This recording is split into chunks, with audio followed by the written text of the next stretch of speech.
Good morning, good afternoon, good evening, wherever we may be.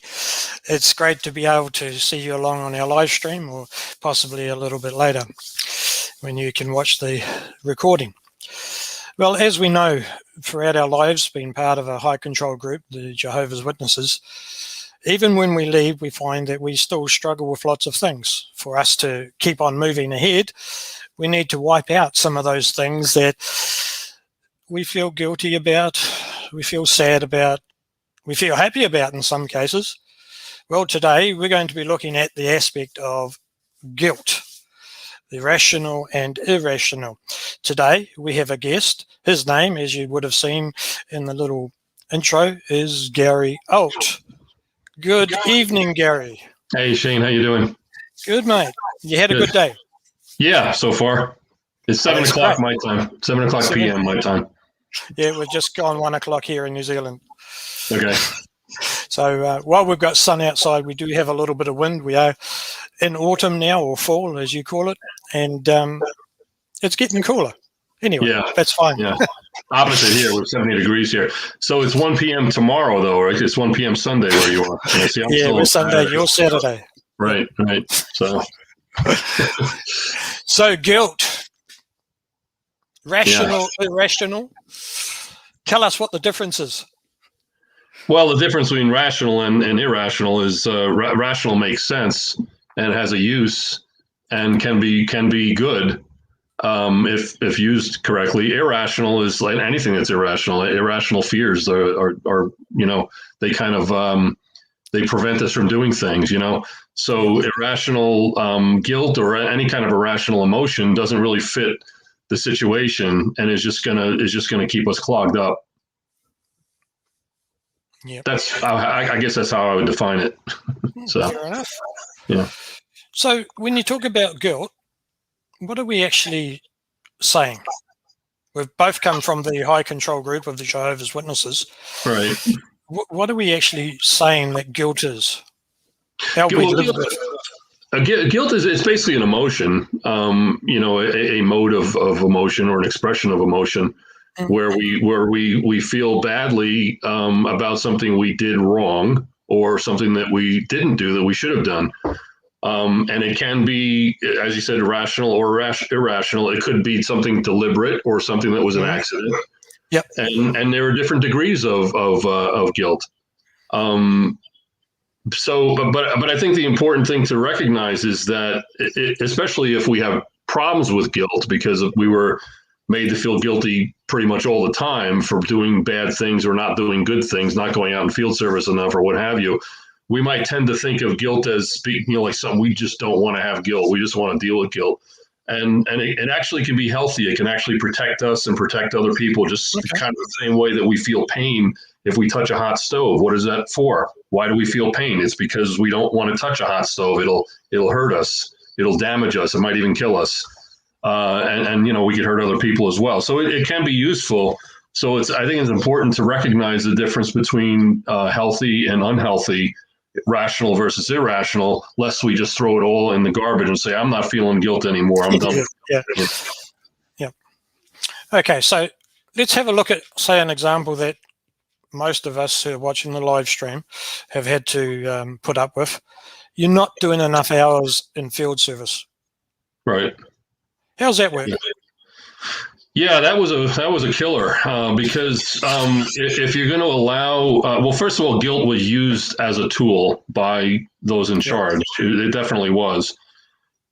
Some more than others, but if we're going to allow it to affect us, there's no end to it when you're talking about field service hours, because what's the maximum hours you can put in? I guess you can put in 24 a day times 30 a month. I mean, if you never sleep, I mean, so where does it end? So, we would tend to think, if I just decided to sleep in that morning because I'm completely beat from a really rough week, and I did all kinds of great things. I gave a talk on the ministry school, whatever, and I'm just really wiped out. And I've been out every Saturday for the last 2 months, and I just want to pray. But then we beat ourselves up because, oh my goodness, I should have been out, or I should be an auxiliary pioneer, or if I'm an auxiliary pioneer, I should be a regular pioneer, or you should. And it becomes irrational because there's no end to it. At what point can you say, I've done enough, I can't improve?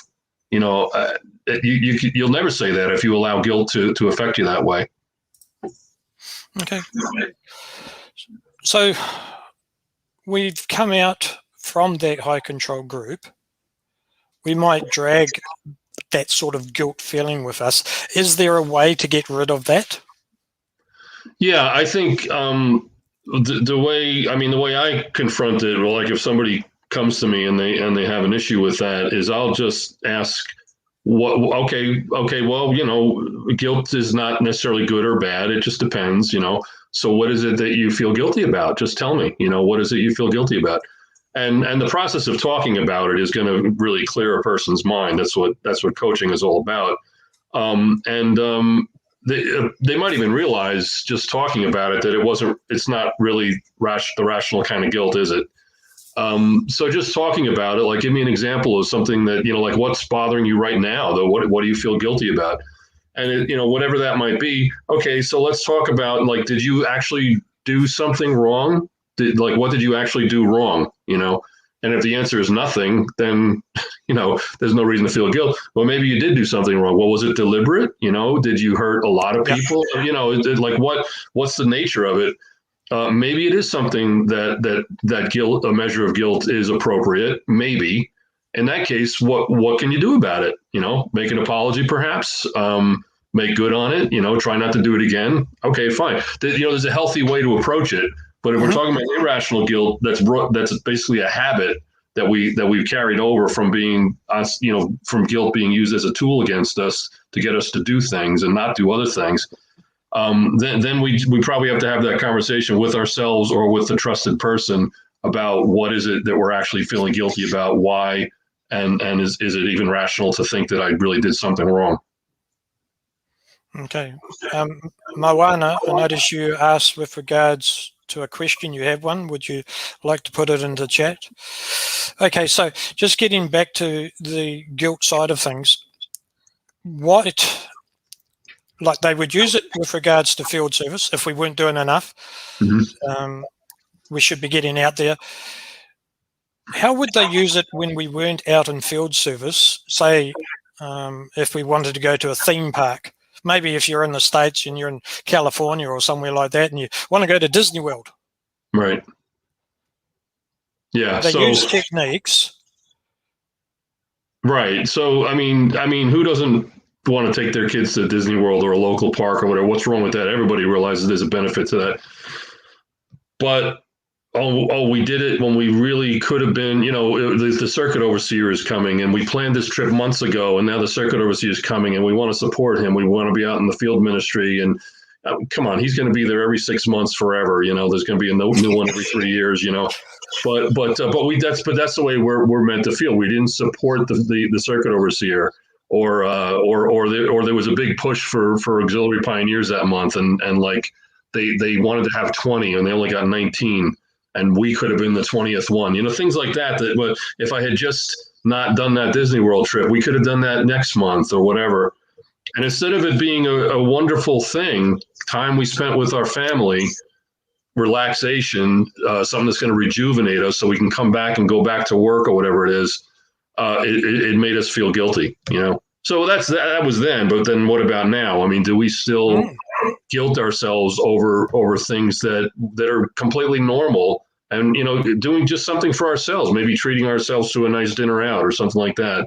Like, oh, how can I do that when, our budget's been kind of, well, all right, maybe it wasn't a good idea, but maybe who cares? Like once in a while you want to treat yourself, So it's just, again, that pattern of guilt, that habit that we had that we want to avoid the pain that comes with it. I don't want to use the word negative, because there's really no such thing as a negative emotion. Even if you look up and Google, negative emotion, you will find material on it. But I like to say that there is no such thing as a negative emotion, because which ones are negative? Sadness? Well, if somebody you love dies, you're going to be sad, and it's actually part of the healing process. So it's a good thing. Sadness can be good as long as it doesn't last too long and it doesn't overwhelm you. Anger, hey, there are things to be angry about, as long as you don't overdo your reaction to it and let it take over take control of you. So same thing with guilt. It's not in itself is not a negative thing, but again, if it's used as a tool to make us do something or make us not do something, then it's hurtful, and it's a negative. It's not negative. It's unhealthy. Yeah. Okay. Milana's sent through the question now. She goes, I'm wanting to open up more around my story publicly on social media, but I have this guilt around hurting my family. It's like I can't voice my truth. How would you answer that, Gary? Well, I would answer that the same way I would if somebody is feeling guilty about not going to the memorial or leaving the organization. It's in the same category. Why do we feel guilty about that? And I'm not saying it's wrong. Like you're completely wrong to feel guilty. But what is the real reason? Why would your family care so much if you were just expressing, a different interest in music than somebody has? Nobody would care. But because it has to do with religious teaching and religious thought and what they consider loyalty, they have a problem with that. Well, why? It goes back to an article that they. In fact, I'm going to read from this. I hate quoting from the JW website, but I'm going to do it just this one time. It's this question about, does a person have the right to change religions? Yes, the Bible shows that people have the right to change their religion. It records many who chose not to follow the form of religion practiced by their relatives and who, of their own free will, decided to worship the true God. And it goes on and on. Well, that's when then they're trying to encourage people to move towards Jehovah's Witnesses. Abandon your Catholic faith, your Protestant faith, your Jewish faith, because this is the truth.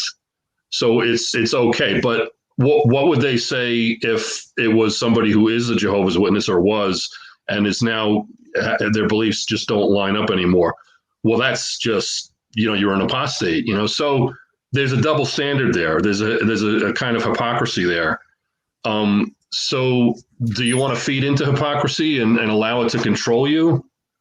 Or, just as to answer her question more directly at this point, do you want to feed into that hypocrisy and,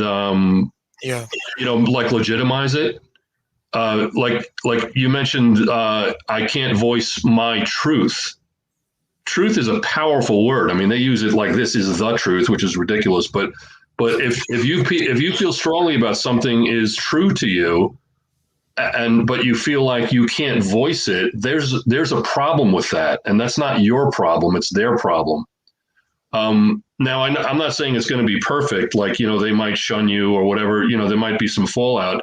But to feel guilty about expressing yourself, even in a public forum, why would that hurt the family? That doesn't. It doesn't really add up. And I appreciate that your family might honestly feel that way. But it's basically because of being taught by a high control religious organization that once you're in, you can't voice doubts, you can't ask questions, and you certainly can't go public with them. That's the problem. You're not the problem. They're the problem. And then to take it one step further. Well, maybe I'll leave it for later. I was gonna take it into another, but I think that answers the question for now. No, if you have any more questions, Moan, and put them up. If we can fine tune the answer, that'd be great. I think Rocky sort of summarizes some of the thoughts that you mentioned with regards to it giving up on your happiness at your expense. Yeah, so they're being happy. Yeah, and I agree with that. It's because you're I mean, your happiness is important, of course, but also your integrity is important, absolutely. So you're going to, in effect, hide what you think is the truth because it's going to upset somebody. I mean, if they did that, I mean, it's a double standard, really, that they even feel that way. Yeah. We had another comment come through from Moana said, no, that's not. Where is it? This one here. They say you left Jehovah. Yeah. And of course, some people, they do discontinue believing in God. They become an atheist, or they go back to Judaism or whatever it is. And so they can't say they left Jehovah. Personally, I still believe in God and Jesus, and I use the name Jehovah because I think it's the best version we have in English. It's obviously not, Hebrew, but I don't think it has anything to do with Jehovah's Witnesses. It's just that's what God's name is. So I don't think I've left Jehovah. I'm not, when they say you're an apostate, I mean, nobody said that to me, but like what? Because I don't believe all of the facets of Jehovah's Witnesses, I'm an apostate to your organization, but not to Jehovah. So again, it comes from when somebody makes that statement, you have left Jehovah, and you don't feel like you have. It comes from that viewpoint that we have the truth, meaning them. We have the truth, and if you don't believe any facet of our beliefs, you've left Jehovah. Well, is that rational? And basically, they're using guilt as a tool. So don't give into that. Just I know it's a simplistic way of putting it, but don't give into that guilt that they're trying to put on you, because guilt doesn't motivate anyway. It's not a good motivator. It's fine for if you've actually done something wrong and you want to correct it. But have you done anything wrong by not going to the meetings anymore? No. So what does this say? I said to Mom the other day, just because I left the organization. Yeah, well, that's a good point. Just because I left the organization does not mean I left God. But I feel exactly the same way about my life. And I know people that have left God because they're now atheists. But there's nothing wrong with that. That's what they think. That's what they have come to believe. They can still be good moral people. But I think it hurts more because if you really love God, whoever you think God is, it really hurts for somebody to impugn that, to say that you've left him. I remember my wife saying that even when I was still in the organization, when I couldn't bring myself to go to a meeting one night when I had an instruction talk, I think it was. And I was just feeling so burnt out. I just couldn't even see myself doing it. And she's trying to encourage me to get up the gumption to go to the game wall. And she says, you're turning your back on Jehovah. And I thought, holy mackerel, that is the worst thing you can say to me, the worst thing, because I'm not turning my back on anybody. I just need a break, Anyway, we're not talking about just not going to a service meeting. We're talking about, we don't have anything to do with the organization because we don't see it as the truth anymore. In fact, it's the opposite. So just try not to give into that. Don't let the guilt lodge in your heart like you've actually done something wrong. Because really, logically and reasonably, have you done anything wrong? Exactly. Okay, so just looking back on some of the examples that we've looked at, say we've been out for a while and we still struggle with the guilt side of things, that we might be upsetting our parents, we might be doing all this other things that we know the J-dubs will get upset at. What are some of the questions we could ask ourselves so that we could have a little tick box in our head going, right, tick, no, that's not what we need to do. No, it's not that. No, and no. What are some of the practical things we could ask ourselves in our head? Well, you could sort of make a list, either mentally or on a piece of paper, of in order to, let's say we're talking about the example of making our parents happy, who are in and we're out. What can I actually do to change that? And make a list of the things that would make them happy.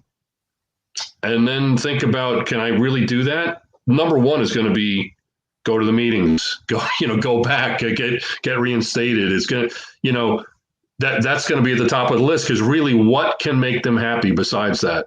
There's really nothing. I I remember years ago hearing different experiences of people whose family was not witnesses and they became witnesses. And family members were like, oh my goodness, I would rather you became a prostitute or a drug dealer or a drug addict. I'd rather you did anything else to become one of Jehovah's Witnesses, you know? Well, reverse that. Would your parents really be able to say, I'd rather you did this, or that than do that? No, the only thing you can do to make them happy is something that you are completely opposed to.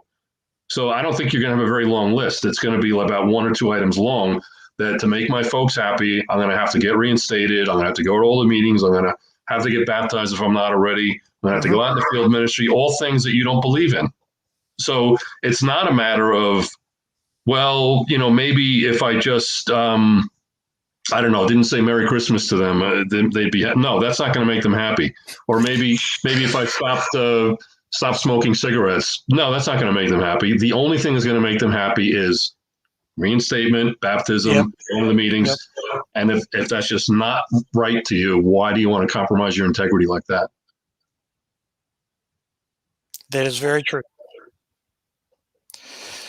So when you think about all that effort being put back into going back, and I know my daughter went back and then she discovered it wasn't what they were like before she was disfellowshipped. We still struggle with the guilt though. What happens if we keep struggling with the guilt and we just can't get it out of our heads? Are there some further steps we can take? In other words, we know we're not going back, but we still have guilt about those things, not about just anything. Yeah. Well, again, I think talk to somebody that's going to be non-judgmental and is going to listen and ask the right questions and not propose a fix-it solution real quickly. Because it's really healthy to talk about things that we're struggling with, and you'll find it's almost a miracle, I think, every time it happens that you just get this clarity when you've been able to talk about something, and you'll start to realize that this is, I mean, if we try to categorize it is this rational or irrational, I'm pretty sure you would just discover that it's irrational. Yeah. And so therefore, what good is it? I mean, it's like talking about pain. So we don't want to touch the hot stove because it hurts when we touch a hot stove. Well, does that mean that every time we walk into the kitchen, we're not going to go within 6 feet of the stove no matter what? Well, that would be irrational. That would be a phobia, So just figure out what, where does this guilt fall? Is it rational or irrational? And if indeed it is irrational, then like I said, talk to somebody about it and express your feelings about it, and I think you'll find that a lot of healing in doing that. Yeah. We had this comment come in. I grew up believing in unreal things, taught lies, made up by money-making, corporation abuse and manipulation. We have all those sorts of things that are going on in our heads. Does it take time to get that guilt out of our head? Well, with some people it does. Didn't with me, because the way I exited was a little bit unusual, I suppose. But with some people, I think it does, and I think it's because it's a pattern. Like sometimes we can't quite put our finger on it. Like what why do I feel this way? And sometimes it's a pattern of that's the way we were always made to feel. Guilty if you did something wrong.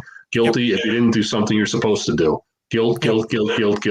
And that's, we might even have to, like, I don't know if, depending on if we still read the Bible. I don't really spend a lot of time reading it anymore, so I'm not any good at quoting scriptures, and I don't want to do that now.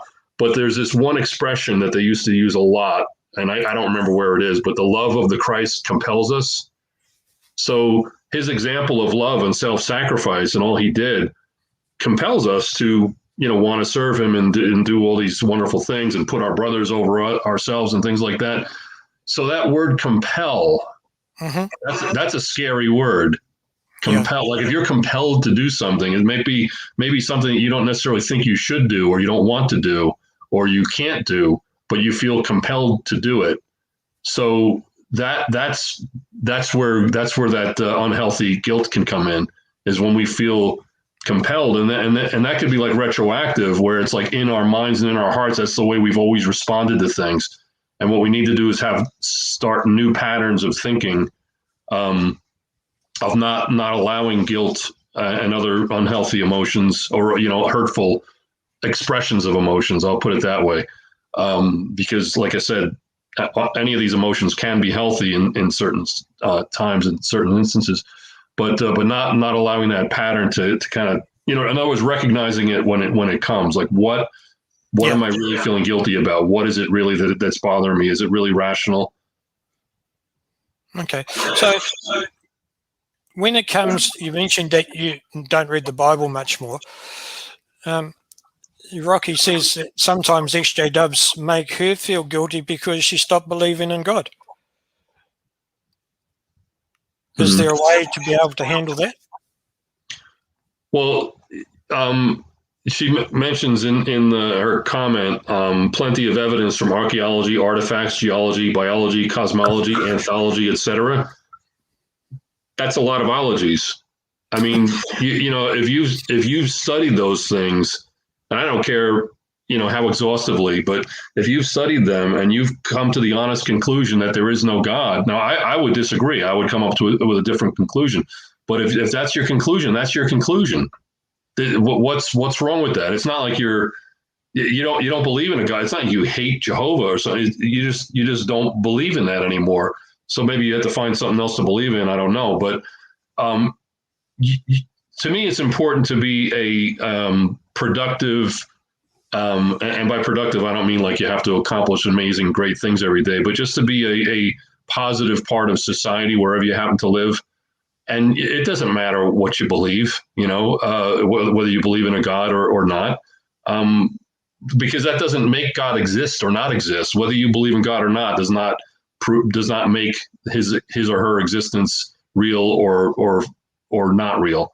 So it's the things that we do with our lives and the way we interact with people that really make a difference in the world. So, guilt over knowledge. Again, knowledge is knowledge. If you've taught yourself something and you can prove it, I don't see where guilt should have anything to do with it. Not trying to invalidate your feeling of guilt, because I understand where it comes from, but I'm just saying that it might not be rational guilt if we're saying that our belief has changed based on our research. Yeah. So can we still feel guilty though? Well, you can. I mean, but is it? I mean, what is it doing for you? Is it really helping you? It's like I said, like feeling sad at someone's funeral. Well, that's normal. It'd be kind of abnormal not to feel sad. But it's part of the healing process. It's part of the mourning process. You eventually get over it. Depending upon how close you are to the person. I'm not saying it's possible, it's not easy to just completely get over losing them, but that sadness kind of ameliorates itself after a while. And same with anger, and same with jealousy, and just all emotions that we consider negative that really aren't. They have their place. So maybe the guilt was part of the process of how can I not, wait a minute, how can I not believe in God all of a sudden? Wait a minute, I've always believed in God. What's the matter with me? All right. But then the more you studied in the anthropology and all these other ologies you mentioned, the more you convince yourself. So that in itself should kind of get rid of the guilt, because you're proving it to yourself. Yeah. What happens if we decide, and our family hears we decide, that we're starting to celebrate maybe this weekend, the Easter celebration, Christmas, birthdays? Is it the same principle when it comes to feeling guilty? I think it is. Now, this is coming from someone that doesn't really, for the most part, holidays don't really mean anything to me. I think the first time I've done anything with Easter since I was a kid, because I grew up Lutheran, so we do Easter egg hunts and dyed Easter eggs every year. But that ended when I was like 10 or something, And this past couple of weeks ago was the first time I did anything with it, and it was only because my girlfriend has a family, including a 3-year-old granddaughter who lives about 1,000 miles away and happened to be up 2 weeks ago. So we did an early Easter. So for me, it's I don't know. I'm just looking at the joy that the kids are getting from finding these Easter eggs and popping them in the basket and then eating chocolate and all those things that we do. And I mean, I guess where the guilt might come in is because we were always taught that God is offended. Because if there's anything not true about it, like we all know that Jesus was not born on December 25th, and the Magi really didn't show up when they said they did, and all these things that are false, and the Christmas tree has this meaning and this and that. And okay, so that's knowledge, but the idea that God hates it so much that we are deeply offending and hurting him by having anything to do with those celebrations. Well, if you want to go on thinking that way, that's fine. That's your prerogative. But if you don't think that way anymore and you want to have some kind of participation in those celebrations, what is the logical reason for feeling guilty about doing something that you think is going to bring some joy to the kids, let's say, or to yourself, to your family? I mean, that's the way I look at it anyway. Is why feel guilty about something that we all know that, like I said, Jesus was not born on December 25th. I don't know if you can say it's 100% proven, but we know that. But does it really matter? This whole idea of punctiliously, what they used to say is, it's in the Bible, but what does it say? He that is faithful in little is faithful in much. And what they would, okay, that's a nice principle. So it's not just that you're faithful in the big things, but even in small things, that's a great thing. But they would tend to go down these dead ends, these blind alleyways, and apply that to the limit where, my goodness, everything you do shows, the way you brush your teeth, I don't know, the way you comb your hair, everything is we're showing God how much we love him by every little thing that we do. And it's just ridiculous to imagine that God is that concerned with all these silly little things that enter into people's lives, Yeah. I mean, if you learned one thing of it, and again, I don't know how many of the listeners still have a belief in God, but it doesn't really matter. But if you do believe that God is forgiving and loving and understanding and not judgmental, you can't really square that with the Jehovah's Witnesses beliefs that, just by saying, like if somebody says Merry Christmas and we say, oh, same to you. Oh, I didn't mean to say that. I mean to say, have a nice day. Oh my God, I have to pray to Jehovah about it. Yeah. I mean, do you really think he cares? Really, the God of the universe really cares about this punctilious bunch of nonsense?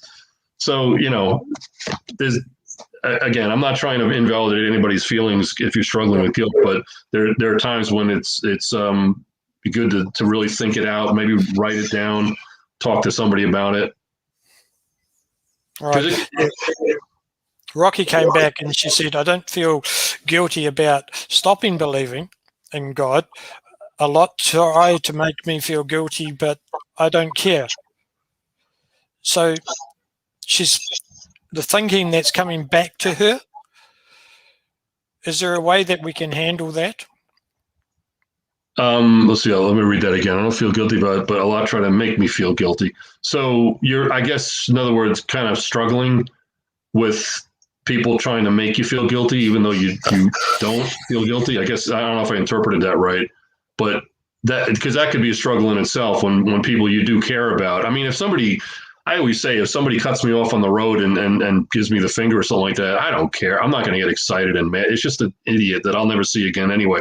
But when it's somebody you really care about, your mother or your brother or your best friend or whatever, I guess what happens is you want to please them. And if they're trying to make you feel guilty, it seems like there's only two things we can do is like continue to make them feel guilty because we refuse to bend, or bend. Again, the thing is, if we're true to our own principles and our own self and our own knowledge, then we, I mean, that's going to incur other emotions. Like we're going to go to bed guilty about how we betrayed ourselves. You can't, so you can't win. You can't win when you're dealing with people that are so black and white and so one-sided. We have the truth. You don't believe one tiny aspect of it, you're an apostate, you're wrong, you're bad, you left Jehovah. You can't compete with that. There's no way you're ever going to be able to. And you're never going to make them happy until you do exactly everything the way they want you to do it and believe everything, or at least say that you believe everything the way they do. And then you won't be true to yourself. You're going to be miserable. It's going to do much more harm to you than a little bit of a guilt feeling, you know? Yep. But getting rid of the guilt, I realize, is a little harder. But I think if you realize that you cannot make them happy and be true to yourself at the same time, that I think should really help, you know, kind of at least assuage the guilt feelings. Yeah, true. Okay, so we've looked at quite in depth in some, well, not in depth, but a number of subjects with regards to the J-dubs and what we formerly once believed. So we obviously don't want to stay there because we know it's not very healthy for us. We want to be able to start moving forward, going on to something much better. Now, if we've got this guilt, what would you say some of the steps could be that could help us to start refocusing to get the guilt that we have going on up here all the time, putting it out so that we can focus? Well, again, I think it's a matter of taking each instance of it by itself. Mm-hmm. Like, what is it we feel good? I mean, you can't, because just to say I feel guilt all the time, you have to feel guilty about something. I mean, anger, you just don't walk around angry unless there's something to be angry about, or sad, you know, or happy. So what is it that I feel guilty about? And I mean, you can categorize it as, is it a big or a small thing? So if it's like, I just let the door to that retail store slam in that old elderly person's face because I wasn't paying attention. Well, that's not a big thing. But you're probably going to say, oh, I'm really sorry, sir. I wasn't paying attention. And he'll probably say, oh, don't worry about it, you know. So that was a small thing. You got over it. Now there are bigger things, but the bigger it gets, the more it should be definable and categorizable. Like, did you really do something wrong? Did I really do something wrong with this big, you know, I celebrated Christmas or whatever it is? Was there really something wrong with that? And then there's the question of, was it deliberate or accidental? And again, that doesn't really make a big difference unless it was something really awful that we did.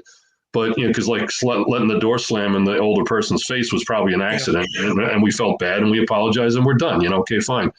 But if it was deliberate, well, then it's like, oh, how could I have done that? That would probably apply to something much bigger. Like I deliberately set fire to the Kingdom Hall or something like that, you know. So you know, was it big or small? Was it deliberate or accidental? And so what degree of guilt are we feeling? Is it really consuming us, you know? And then I think if you kind of like, you know, sort it out and take them one at a time like that and deal with it directly, like, is it really rational that I feel guilty about, you know, celebrating Easter tomorrow or today, wherever you are in the world? And if the answer is no, then we should be able to get rid of that guilt feeling, because it doesn't make sense, right? No, it doesn't. It's almost like you know, because we're talking about sadness and anger. So let's say we're sad because we just heard that a very dear person, you know, somebody who was very dear to us just died, and we're just distraught. We're crying our eyes out. We're like, oh my God, what am I going to do? And then we somehow hear that it was a false report. They didn't die after all. It was like they were in the hospital, but they came out okay. I'm sorry about the misinformation, but are we going to continue to be sad? Because it's not true anymore. Right? So why are you sad? Because you're not. Automatically you feel bad. You may be angry that the story was told the way it was or whatever, but you're eventually going to return to a more normal state because the information was not correct. So it's kind of the same with any information that makes us feel guilty about celebrating a holiday or not participating in the worship that Jehovah's Witnesses think is the only truth. Once we have the information that is just irrational to think that way, then it should help us to kind of get over the guilt at some point. You know, maybe not today, but, you know, soon. So if we're going to start getting over the guilt, getting away from the J-dub thinking, where could we start? Yeah, well, that's I guess it gets into the unconscious mind versus the conscious mind, and cognitive dissonance and all that stuff. Because the more we educate ourselves, the farther away we get from that thinking. And thoughts lead to emotions. There's no emotion we ever feel that is not preceded by a thought. And just to further define that, and this is based on David,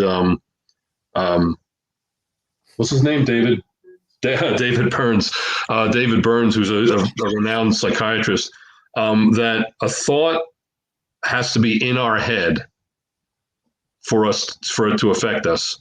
But that's not enough, because I can say, Shane, you know what? Tomorrow morning at 6:00, Martians are going to land and set fire to your neighborhood. Are you going to? Yay! Are you going to be? Yeah, you're probably not going to be up all night worrying about it because you know it's a bunch of crap. But it's going to be in your head because this is what Gary said. And you're going to probably walk around saying, "Can you believe this nonsensical story?" But I put it in your head, so it's in your head.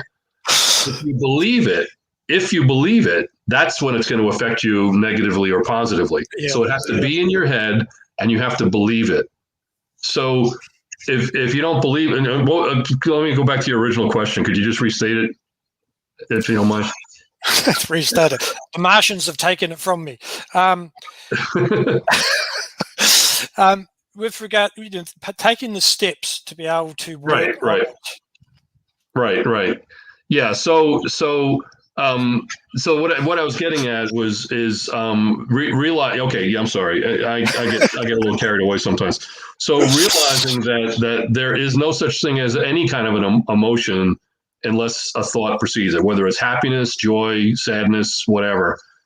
So the more we replace old information with new, the closer we come to getting away from the painful thoughts that are associated with the old information, assuming that so anyway, what happens with the cognitive dissonance, what happens with our unconscious mind versus our conscious mind? Conscious mind is where all these new thoughts come in. We just read a book, it's in our conscious mind. But our unconscious mind goes to battle with it. It's every thought that comes into our head has to pass the test that the unconscious mind says, does this agree with what I already know? And all of those thoughts that we've ever learned are still in our head. We don't necessarily believe them anymore, but the fact that we once did is in our head. And the fact that that thought exists in somebody's mind somewhere is in our head. You can't just delete it like a computer file. You can't, just delete it. It's still there. So what really happens is the more we get away from what that old abusive or incorrect thinking did to our emotions. Yep. And the more we fill our minds with correct thoughts or healthful thoughts, whatever you want to call them, the more we're going to allow our conscious mind to win and replace and really start getting rid of those unconscious mind thoughts, even though they're still going to be there, but we're basically de-emphasizing their importance, and we can laugh at them, Okay. I think when you get to the point where you can actually laugh at some of this garbage, and I don't mean that disrespectfully, because I know some people have a really big struggle with all that it's done. I could have had a much better life if I had gone to college, all kinds of things, or they were abused as children. So, some horrible things, So I'm not saying it's easy or that it's funny. If you've been abused, let's say, it's nothing funny about that. But when you think back on some of the logic that the elders would use, or that the friends in the field service group would use, it's hysterically funny. It's just so stupid that it's beyond belief. Like, how any human could believe this, So I think if you get to that point where you can laugh at something, it's great medicine. It really is. It's just, because then it's when it comes into your mind, are you going to feel bad that you feel guilty? No, you're not even going to feel guilty. You're going to be laughing about it. I'm not trying to say everybody's go to spend the night laughing about these things, but it's something that I've experienced anyway. When my girlfriend and I are both ex-JWs, and we'll sometimes talk about the way things were handled in her congregation and the way they were handled in my universe, and we're just like, can you believe how dumb this stuff is? I mean, why? And we believe this at one point. It's funny. I mean, it really is. It is. You mentioned before about the elders' logic. Are you saying they're logical? Because like one of these comments here, you can't use logic with the normal JDubs, because Right. you use logic and it just like goes over their head. It's like non-existent. Right. But I mean, they think that they're logical, and like when they go down these dead ends, with using something like, he that is faithful in least is faithful in much. All right, that's a fine principle, but my goodness, when you take anything and try to match it up to that standard, you're never going to be finished trying to be perfect in every little detail. So they are trying to be logical, and with many things, like logically, if Jesus was not born on December 25th, that therefore Christmas is a lie. How does God feel about lying?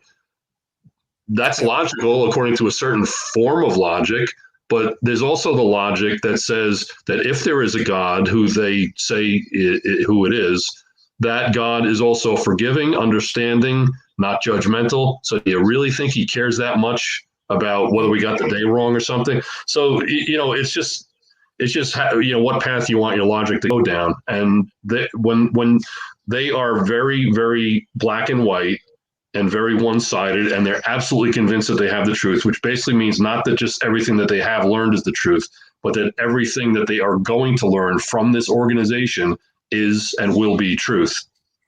Well, the logic is never going to make sense in any context when you think that way, because it's such black and white thinking that it doesn't. There's no allowance for other thoughts that might make something logical. Yeah. So it's limited. It's limited logic. Yeah, definitely. And even if we've been out for a while and we're going along nice and smoothly, every now and again something will come up, like Ruth mentions here, with regards to J-Dubs feeling guilty because they're not entirely sure that J-Dubs are wrong. Like when the pandemic happened last year, a lot went back to the J-Dubs because they thought, oh no, maybe they're right. Right. How can we look at that as we're going along nicely, doing all the steps, doing our thinking, making the list to help us think correctly and get away from the guilt? How can we cope with what Ruth has actually highlighted? Yeah, and it's a very good point, because that is, a feeling that a lot of people have. I think that we to be sure, maybe we didn't prove it to ourselves. Maybe we didn't do the research that we might have done. Well, first of all, I want to say that if you want to go back to the Jehovah's Witnesses, you have my permission. I'm not going to, because to me, personal beliefs are personal beliefs. I don't care what they are, unless your belief is that you should fly a jet plane into an office building in New York City. That wouldn't be good. But pretty much, personal beliefs are personal beliefs. So if somebody wants to be a Jehovah's Witness, become one, go back to them. I hope you don't, because I think it's a mistake personally. But it's up to you. But I guess I'd have to say what. Is it guilt that's making you go back? Again, is that rational? Yeah. And how did one day being convinced that they're wrong all of a sudden be convinced that they're right? I think part of one of the things that we all go through, and you mentioned the doubt thing, and it's a tremendously good point. One of the things we all go through is, and I don't know if this is what you have gone through, but it's typical to go through a period of mourning almost, where I believed for 30 years or whatever that I was going to live through Armageddon and become perfect in a perfect world, everlasting life in a paradise earth. Now I don't know what to believe. I don't even know if I believe in God anymore. Do I go to hell when I die? So some of us struggle with not just knowing that the old thoughts are wrong, but now what do we replace that with? If it's really, really important to us to believe in God, is it just because it's important and it gives us comfort, or is it because we logically have proven that to ourselves? And you can't really prove it, but if we've proven it to ourselves. So, I guess I would just say, like, why is somebody that was so positive that they are wrong now be going back? Well, like you said, maybe because of COVID or something like that. But that's recognize those as fear tactics. That's what they are. Like when Stephen Lett gets up there and he says, in context of talking about COVID-19, that we're living in the last days of the last days, and soon is going to be the last day of the last days of the last days. I mean, that is a complete fear tactic that's not even rational. Like the sign that Jesus gave had so many aspects to it, not just disease. And we've seen diseases come and go. We've seen the Spanish influenza come and go. We've seen AIDS. It's still around, but it's treatable now. And in the beginning, it was an absolute death sentence. We've seen tuberculosis pretty much almost get wiped out. So COVID-19, I had my shot. I mean, I'm not worried about it. The virus might not die. It probably won't. But once we're all immune to it, what's the difference? It doesn't mean the system is ending, because what about everything else? What about the earthquakes? What is so remarkable at the rate of earthquakes compared to any other time in history? Tell me about it, or world wars. First of all, the World War I did not actually happen on time in 1914, because the calendar is basically that Jesus took his throne in October and World War I started in June. So how is that And then the world is relatively peaceful in many parts of the world, not 100%. But so how do you square all this stuff and really look at the world as the scary place that they want us to see it as? It's just a fear tactic, and the design of any fear tactic by anything that's, let's say, cultic, any organization, is to keep you in. The fear is designed to keep you in. Yeah. So if you want to restudy the Watchtower and come to the conclusion that maybe they were right on going back, well, that's your prerogative.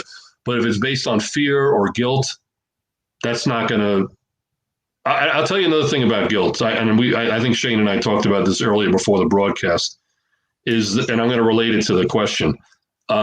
Is that guilt is a really bad motivator. And I've seen that many times, even with connection with the old field service arrangements, where people would just not be regular in field service, and the groups would be really paltry, and so they put guilt trips on people about how, you really got to get out in service this weekend if you love Jehovah and you won't care about people dying in Armageddon. So all of a sudden, 20, 30, 40, 50 people flock to the field service group that Saturday. What happens the next Saturday? They're not there because they were motivated by guilt, and guilt is not a lasting thing. Guilt can solve a problem, can get us to not touch the stove. Like pain gets us to not touch the stove, but then we don't feel that pain all day long, every day, every week, like to tell us to not touch the stove. So guilt is a really bad motivator. So if someone goes back to the organization because of guilt or because of fear, they're just going to be enslaved to guilt and fear, because it doesn't motivate people in a positive way. It never does. It just keeps you stuck. And so that's, again, I'm not trying to give a speech to say do this or don't do that, but I'm just saying that if that's the motivation, guilt and or fear because of COVID or because of, maybe we're in the last days after all, just be prepared to be very stuck. Yeah, definitely. Milan has just made a comment with regard to what you've just said, and we'd have to agree with that. Yeah. Okay, so looking back over nearly the last hour, which has gone very fast, let's just summarize some of the things that can help us to get that guilt that can surround us to move away so that we can think clearly.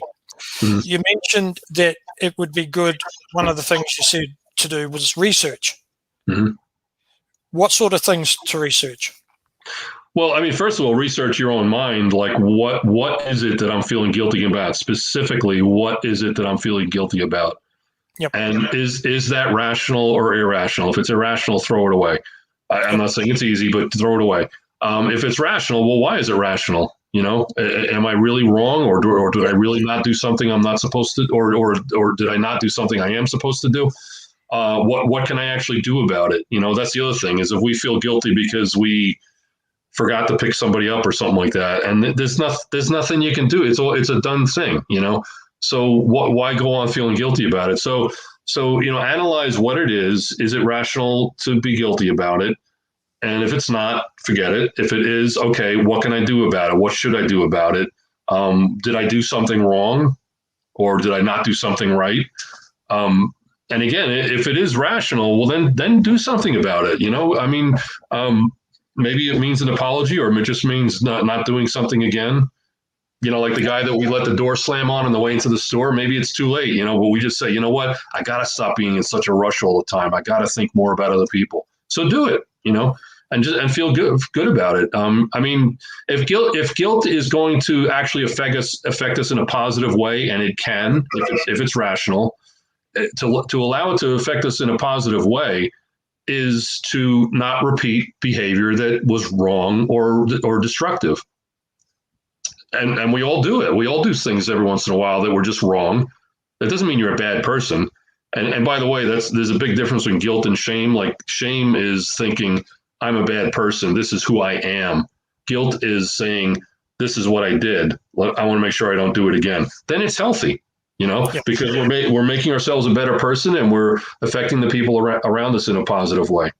Right. So the things we've just heard you say, you're basically saying when we do our research, let's critically think. Let's ask ourselves the questions so we can get our mind to tick over and go, right, what is it? How can I improve? And go down a series of questions that we can ask ourselves. Right. Cool. Okay. You also mentioned with regards to being guilty, maybe leaving and still getting the JW into our head, we can have a list of things that we could ask ourselves.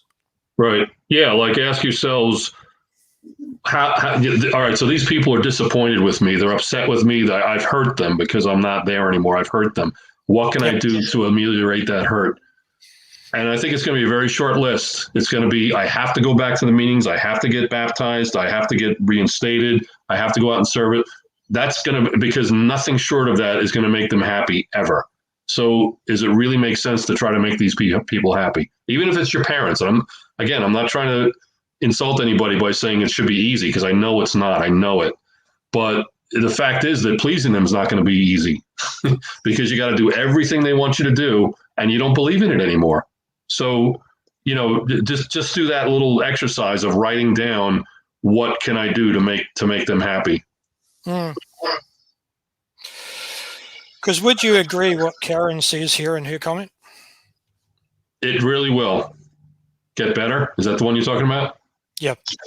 Yeah, it really will, because again, as new thoughts fill your mind and the others recede into the past, they're always going to be there, but they're not going to hurt you anymore, because again, emotions are preceded by thoughts. And if we're not thinking about the guilt that we were subjected to and the fear, if we're just not thinking that way anymore, I'm not saying you're never going to have a hurtful emotion about something, but those specific emotions, the guilt and the fear, they're going to have a hard time coming up in your heart if they're not in your head. All right. How much time is it going to take then? Can't say. I don't know. I mean, I can tell you that as a life coach, I typically work with people like maybe 1 or 4 sessions or something like that. Whereas a therapist is typically they're ongoing, it could be a month, could be 6 months. I went to a therapist for years and years, on and off, not all the time, but, because it was always something that needed a solution. And I still didn't have the real solution to these things because I was still a JW. So I was just treating the symptoms and not really getting to the root of it. So if that's what a person's doing, it might take a long time. But if you're really putting those new thoughts in your head and suppressing and beating those old thoughts up, like I said, with my life coaching thing, I don't usually see people more than like 3 or 4 times. And the next time they see me, it's because of something else. It's because they want to start a new business and they just want to, it has nothing to do with, getting old doctrines out of their head. It's because they want to do something positive. They want to, one person I coached wanted to start a not-for-profit business to help young people who were at risk of suicide as young as 8 years old because of bullying. Trying to hire a board of directors, get a website going, a whole bunch of different things. Had nothing to do with whatever her past was. It just had to do with what I want to start this business. I thought, wow, this is like the most fantastic project I've ever heard of, So, the next time somebody sees me, they might never see me again, or they might come to me with something like that, which is like, oh my God, like I want to help you, So anyway, the point is that I don't know. I can't say, it's going to take X days, X weeks, X months or something like that. But I think you have to be convinced in your mind that you will get better, and you will. Yep. That's anybody that's got depression or just, the guilt feelings or whatever it is. If you believe that you're going to get better, you're not feeling well today, but you really believe in your heart and your mind that you're going to get better, you will. Well, there's one thing for sure. If we never start, if we never continue, we will never get there. Right. Yep. So if somebody has enjoyed listening to what you've said today, Gary, and would like to reach out to you, what's the best way they can reach out to you? Well, I have a website. I mean, you can reach me on Facebook or whatever, but I have a website called Open Path Life Coach. So it's just 4 words, openpathlifecoach.com. And that's got contact information, my phone number, my email address, and everything. There's also a page on my fee structure, which is because I don't just coach people from high control groups. I do career coaching, life coaching, life transition coaching. I don't actually charge people that come to me because I kind of look at everybody as brothers, believe it or not, even though I hate that expression because it reminds me of the JWs or friends. And it's like, if somebody needs my help, I want to help, I mean, if somebody wants to continue with a career plan or something like that, well, then I'm going to have to talk about whatever that might cost. But no, if somebody's coming to me because they have guilt feelings or whatever, fear is just contact me. Okay. There's no charge for it. Yep. Okay. Well, we really want to say thank you for being part of our live stream today, Gary. It's good to get different views on different things that we can start doing, get over some of the things that we really are struggling with. We want to say thank you for helping us to do that. And for those ones who have been on our live stream, thank you very much for all the comments. It's been so nice to see how many have been commenting. It's great to be able to see your interest in wanting to look at things from a different avenue, a different angle, a different way of being able to do that. And that's what all these live streams are all about. We need to move on. We don't want to be stuck in that place where we've come from. We want to be out of there. We don't, like some people have struggled for decades because they did not know they could heal. That's so sad.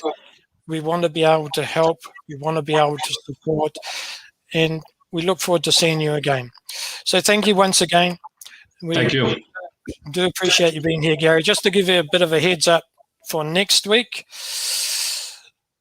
the subject that seems to be of interest on most people on YouTube, where our live streams go to now, is the subject of sex. Well, next week, it's not Serena, it's Michelle. Michelle's going to help us look at whether we need to be shameful of it. And if we are shameful of it, or if we have that feeling, how can we control that feeling? Once again, the high control group has had a large part to play in our life, and we want to be able to put that aside so that we can enjoy our lives and live them to the full. So once again, thank you for everybody for being here. We certainly have appreciated it. We look forward to seeing you again. Stay safe, and until next time, thanks for joining us. Bye for now. Bye. Life after Jehovah's Witnesses. What are we going to do? What can you do? Is it really possible that you can dare to dream? How can we do that? Regardless of who you are, each one of us who has left a high control group will go through the stages that all survivors go through. Some move through a little faster than others. You see, when we lose something, we can get hurt whether from family or our thinking. We may be in denial or speechless at the shock of it all. What is it all about when we get numb? It may be a roller coaster of emotion when you least expect it. We might search through our life and get angry at what's happened, or feel afraid when things happen in the world because we were taught to think that way. And as we go down this journey, we may get lonely. We might panic about things that they've taught us for so many years, and then when we finally do something for ourselves, we feel guilty. Through this journey of highs and lows, we need to make some adjustments. Yes, we might get depressed, we might get upset, we might feel that we don't fit in anywhere. The new relationships that we have, whether romantic or in everyday life, shows us the strength that was there all along. The patterns that we formed in our lives are now gone. We have the power within. We are free to create new patterns that give us hope, gives us a chance to finally help ourselves, to move on, to enjoy the freedom we now have and live the life we deserve. Will you dare to dream? But the question remains, how? You have the freedom. You can have a guilt-free life. It's all there for you to have. So you can dare to dream. Life holds special magic for those who dare to dream.